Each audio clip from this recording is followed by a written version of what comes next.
Hello Megha, বলার সাউন্ডই নেই। High high বলে দাও। ও আসলে খুব টায়ার্ড হয়ে গেছে, তাই তো? আচ্ছা আচ্ছা, আজকে মেঘার হচ্ছে রিসেপশন আর কি, কালকে বিয়ে গেছে। বিয়ে তো ওকে খুব মিষ্টি লাগছিল। তা রিসেপশনে তোমার কীরকম কীরকম সাজার ইচ্ছা বলো একটু। আসলে ও একটুখানি নার্ভাস হয়ে গেছে, মানে ওর হ্যাঁ হ্যাঁ।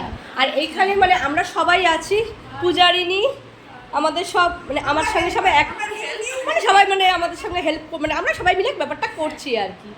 আচ্ছা, আমি চেষ্টা করে দেখছি, যতটা আমার ইচ্ছা আছে ওর ফেস কাটিংয়ে অনুযায়ী একটু ওপেন হেয়ার স্টাইলটা ভালো লাগবে দেখতে। দেখা যাক কী হয়, ঠিক আছে? চলো তাহলে, হয়নি? ঠিক আছে।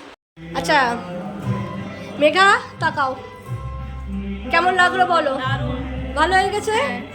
আচ্ছা। আর কালকে যেহেতু তোমার রিসেপশন, এই বিয়ে ছিল, ওই জন্য চুলের মধ্যে অনেক কিছু দেওয়া হয়েছে, ওই জন্য বেশি খুব একটা করা যায়নি। চোখটা বন্ধ করো, সিম্পল একটা আই মেকআপ করেছি।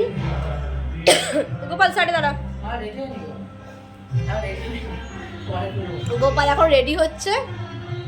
আচ্ছা, শাড়িটা জাস্ট এমনি করে পরানো হয়েছে, শাড়ি যদি আমি পরাইনি। চন্দনটা দেখিনি, চন্দনও সাধনা করেছে খুব সুন্দর। ঠিক আছে, আশপাশে কোনো অসুবিধা আছে না তো?